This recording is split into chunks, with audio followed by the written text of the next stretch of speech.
Today, we're super excited to have a session called Managing Mental Health and Wellness During the Pandemic. We have Kristin here today. Kristin is a mental health therapist with the Family Center. She has 3 years of experience as a community-based mental health therapist. She works with diverse populations, including kids, teens, adults, seniors, couples, and families. Kristin takes an eclectic and holistic approach when it comes to counseling, as she views her clients as the expert in their own healing journey. We're really excited for this session. Just to remind people, we are recording. We will not record any of the breakout rooms. So anything that is personally shared will not be recorded. We're just going to record Kristin's session. And that's it. You have the floor, Kristin. Thank you so much, Amber, for that wonderful introduction. First of all, I want to say thank you for everyone who's here tuning in for our the first of our 3 mental health series. If I sound excited, it's because I am very excited, and I'm just an excited person because I am very passionate about what I do and an advocate for mental health. So we basically are talking about managing mental health and wellness in all aspects of life today to start you guys up. Again, my name is Kristin, and I think that if we don't go over time today, we do have some time for any questions at the end of the presentation. But I just encourage you guys to, be casual, have a sip of your coffee or tea, and just enjoy the day and enjoy listening in. And we'll have some chances or opportunities where we can reflect on some questions for the breakout sessions that we have for you today. So today's agenda. So purpose, why are we doing this? Obviously the goal is to educate seniors, but also whoever is working with seniors regarding common mental health concerns or issues that are pervasive in this population, and provide strategies and coping resources for our community. Usually I kind of do this for my group, so we don't have to do the warm-up activity because there's quite a bit of you here today. But I want to talk about, basically, it's just an introduction of what mental wellness means. And we're going to talk more about what that entails, as well as self-care, because there's a lot of buzz about self-care. So what is mental wellness? We often hear this phrase. I kind of pulled in some really good definitions to start with. First of all, I want to basically say that mental wellness, obviously, we all have different definitions of mental wellness. That is true for us. But I kind of thought this captures what mental wellness is. So that's realizing and recognizing one's own potential, having the ability to cope with the normal stressors of life, and being active in the community. Again, life stressors happen all the time. There's COVID, we're through a pandemic, which we can't really control, but mental wellness is having that, the little umph that we can have amongst ourselves so that we can cope with the pandemic or anything that life throws at us, and as well as contributing to our community. Also, mental wellness is directly related to one's physical health, emotional, and social well-being. So when we talk about mental wellness, I want to introduce a concept called occupations. So what are occupations? There is a direct link between participation in meaningful occupations and an individual's quality of life and mental wellness. Occupations are anything that occupies your time and is divided into 3 categories. So we've got leisure, which are hobbies or activities that are deemed enjoyable to you as an individual. Another one is productivity. So that's anything that contributes to one's society through unpaid or paid work. And the next one is self-care. And these are activities involved in taking care of yourself as an individual. We're going to go through a couple of examples just to give you guys a sense of what is she talking about when it talks about leisure, productivity, and self-care. So some leisure examples like playing cards, board games like chess, dancing, watching your grandchildren, reading books, cooking. It could be spending time with your friends and family, or it could just be watching TV or movies. Pretty much anything that occupies your time, right? That you're really into, like knitting, crafts, things like that. Productivity examples. So we talked about it's something that you do to contribute to the community through unpaid or paid work. So that could be your past work, or if you're still currently working, that's a sample of your productivity. Volunteering, being a parent. You're still a parent, even though your kids are all grown up. But also it could be a grandparent, right? Or take care of children of your children of like siblings and stuff like that. Or if you're being a caregiver to someone else, we will also include that in productivity. Now, self-care. This is kind of a buzzword lately. That's why I have a little picture here. Self-care isn't selfish. Basically, self-care, we all have different definitions of self-care, and it'd be really interesting to see what you guys have to define self-care. But to me, self-care is something that you do for yourself, not really for others, although the effects of having good self-care sort of brushes over to like your spouse, to your children, to your grandchildren, right? Like the effects are kind of multitude in that level. Self-care can literally be anything from personal hygiene, like bathing, showering, brushing teeth, doing the things that are good for us. Proper sleep routine is self-care.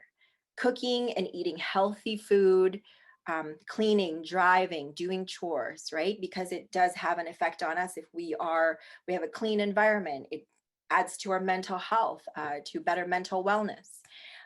Doing chores, of course, for our house to be secure, safe, and a fun place to be in.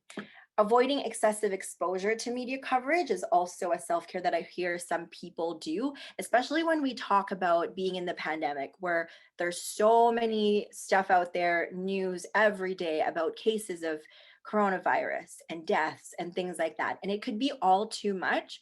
So avoiding excessive exposure to social media, to news, to TV, to radio can also be a form of self-care for some people.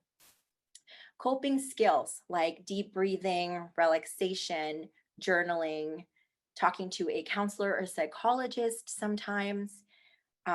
Exercising is also a form of self-care where you're able to run, do like some walk out there in nature, do meditation or yoga.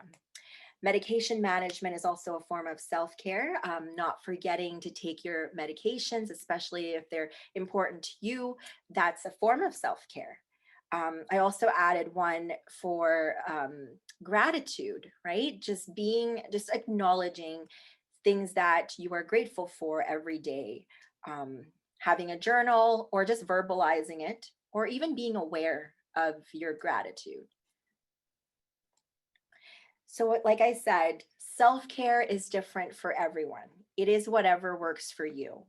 I think lots of people have myths about self-care, that it's selfish. You just care about yourself.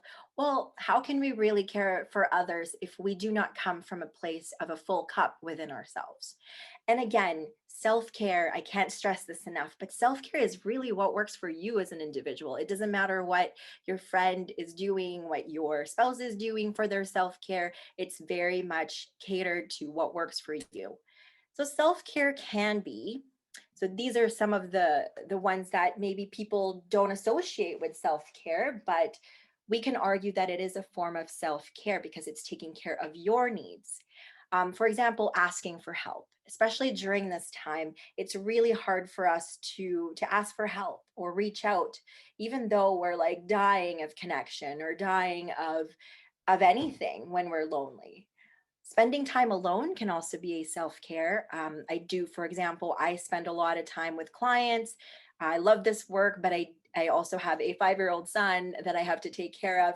But sometimes I have to make sure that I take some time for myself without anyone, without any distraction, so that I could really recharge and refuel. Putting yourself first. I mean, we all heard of that, scenario in an airplane, and there's turbulence and there's mask coming off. You need to put on your own mask before you put on someone that you love, right? Someone's mask for that person you love, so that you can make sure that you are there for them after whatever happens. Self-care can also be asking what you need. Sometimes we really don't think about what we need as people. We always think about what others need, but sometimes it's really tuning into, well, what do I need as a person right now? Do I need food? Do I need to be alone? Do I need connection? Self-care can also be setting boundaries. Boundaries can be really tough, especially with family or loved ones that we're so used to being in relationships with. But self-care can really be saying no when we want to say no, and saying yes to maybe things that are good for us, no matter how scary they can be. Um, Self-care can also be staying at home. Well, we have all the time in the world to stay home. Not sure what's happening there. There's some feedback. Yeah, saying no is part of that. Forgiving yourself for all your past mistakes and for not showing up for yourself. That's really important. And last but not least, taking a step back, in every situation, may it be the pandemic or our anxiety, our own depression, our other mental health, we need to be able to step back so that we can really tune into what's going on within us. There's also a picture I included here for 7 pillars of self-care. That could be mental well-being, physical activity, healthy eating, risk avoidance, and good hygiene. All right, so right now we are going to go to our breakout sessions because I can talk all day, but I want you guys to also talk amongst, the group.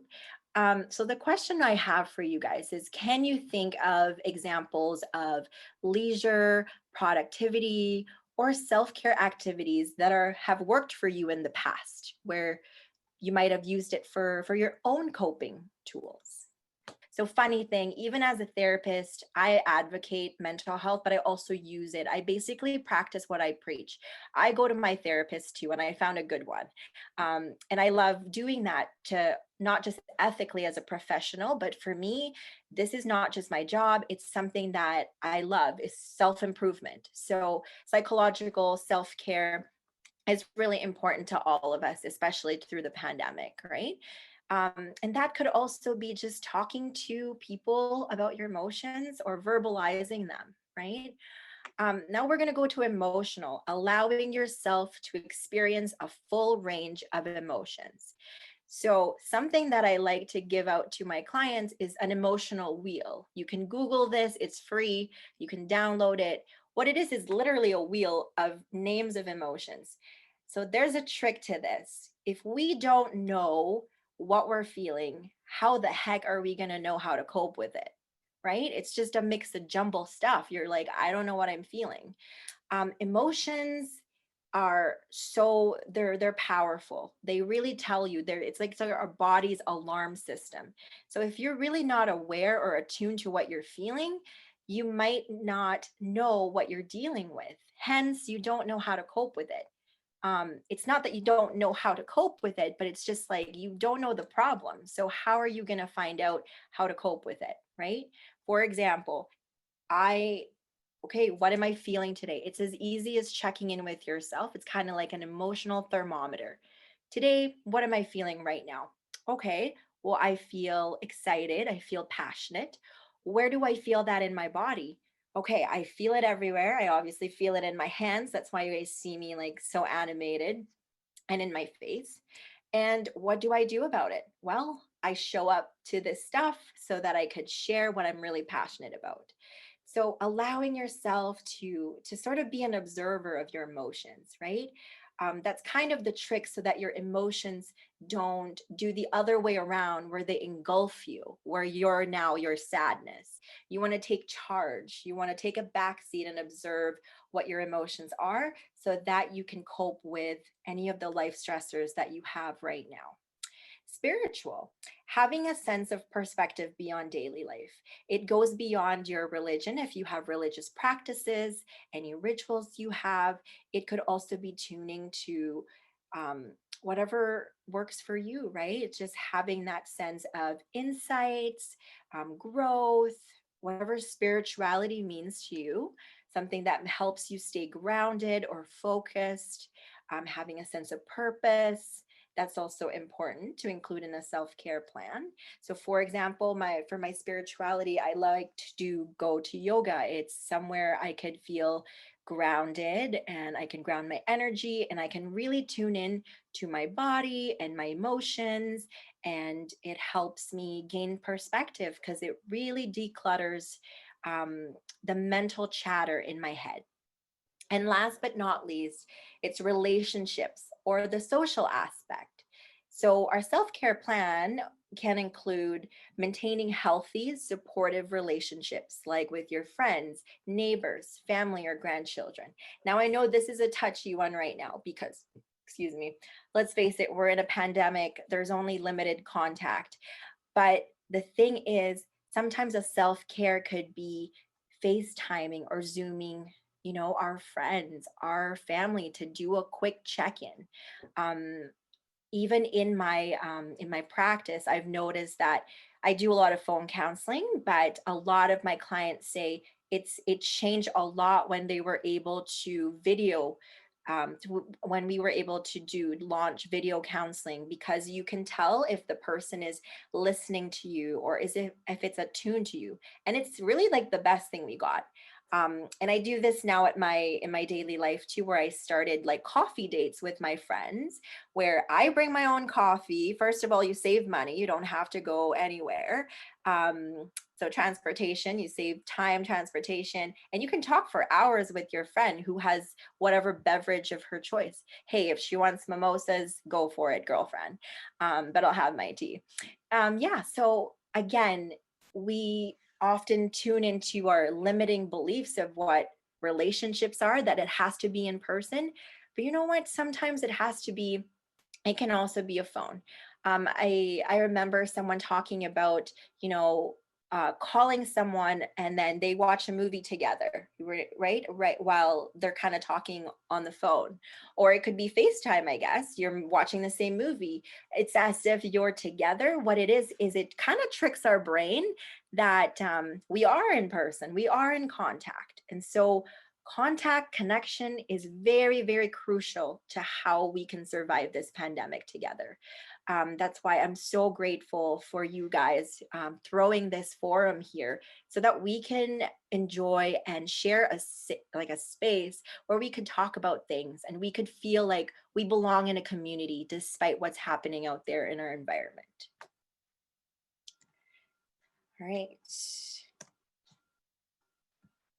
Okay. Now for our last breakout question, we still have a couple of, we have some few minutes here. So what we have for you there's 3 things I included here, but even if you just answered the first question, if you really get down to your body and really tune into what works for you, what makes you feel nourished and re-energized as a person? And please think about it in the context of the pandemic, because I know a lot of the answers were done or were things that were possible in our normal world. But because our world is changing, I wonder if you can reflect on what makes you feel nourished and re-energized at this time of your life. Okay. All right. Again, I thank you everyone for joining us. Thank you so much for joining me in my passion to advocate for mental health. And I can't wait to see all of you if you guys want to join tomorrow and Friday as well.